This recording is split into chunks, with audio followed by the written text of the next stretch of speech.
¿Stairway to Heaven es el mejor tema de rock de la historia? No, para nada. No creo que haya el mejor tema de rock de la historia, porque la apreciación del rock es subjetiva. Y porque tú puedes oír una canción y decir esto es lo mejor en su género. No sé, Highway to Hell es un clásico. Sí, pero Hotel California, sí, pero Sgt. Pepper's, no sé, Un día en la vida, por ejemplo, ¿no? O Hey Jude.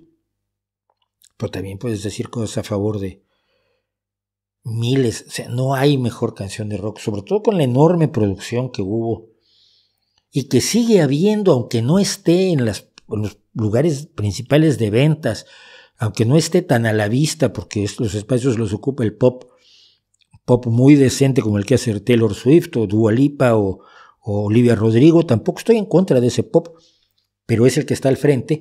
Pero atrás se sigue produciendo una cantidad de rock brutal, de una calidad altísima. Igual Eruca Sativa en Argentina que The Warning en México, que Paramore o Imagine Dragons o grupos muy jovencitos como The Sixters, las chicas ucranianas a las que yo sigo. Es decir, rock hay para llenarse de él.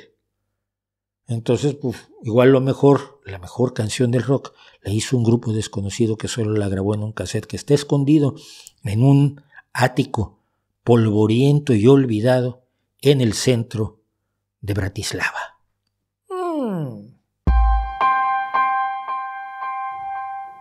Qué raro que no he hecho mención del top de 250 mejores guitarristas de la revista Rolling Stones. Te explico por qué. Porque alguien que sabe mucho más guitarra que yo, que es Rick Beato, ya les dio hasta con el gato. Si quieren conocer mi opinión sobre los 250 guitarristas según Rolling Stone, vean el streaming que hizo al respecto Rick Beato hace una semana o algo así, donde se preguntaba cosas razonables como dónde está George Benson o Yngwie Malmsteen, que no sé cómo se pronuncia Yngwie, y qué hace allí Neil Young, por ejemplo, ¿no? Entonces, estoy con Rick Beato del todo, no creo que sea necesario decir más que lo que dijo. Es decir, las ausencias son clamorosas y algunas presencias son delirantes. ¿Qué opina usted del reggaetón y las letras de sus canciones? En general, lamentable.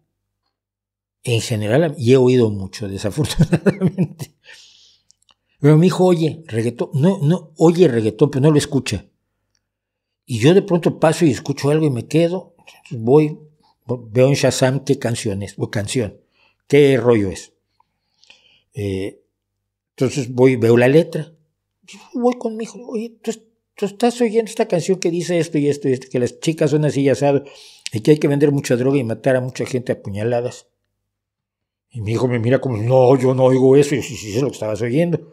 No es que yo solo oigo el ritmo. Digo, ya chico, pero no sé, pon bossa nova, pon reggae y si quieres el ritmo.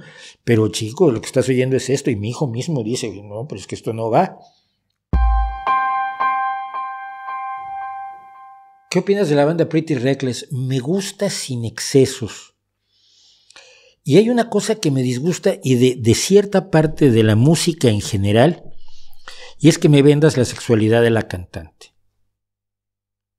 Como fotógrafo que soy, y he sido fotógrafo de retrato femenino y de desnudo, y tengo varias exposiciones de desnudo femenino, siempre he partido de la base de que para el hombre en general, el cuerpo femenino por sí mismo tiene una implicación erótica, lógica, razonable, inevitable.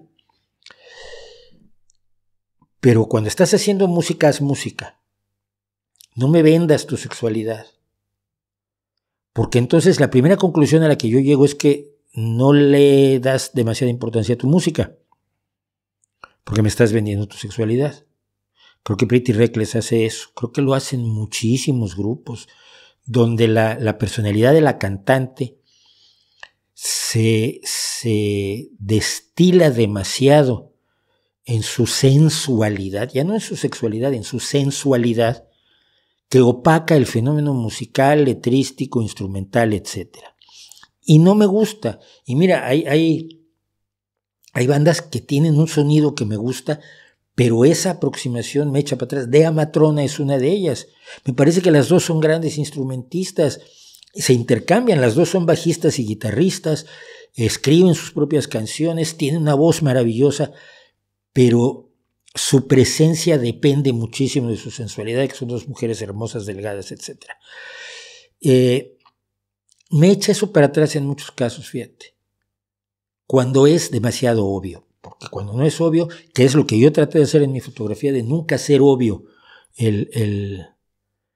la sensualidad por el solo hecho de la existencia del cuerpo, la presencia femenina, que vale también del otro lado, supóngome.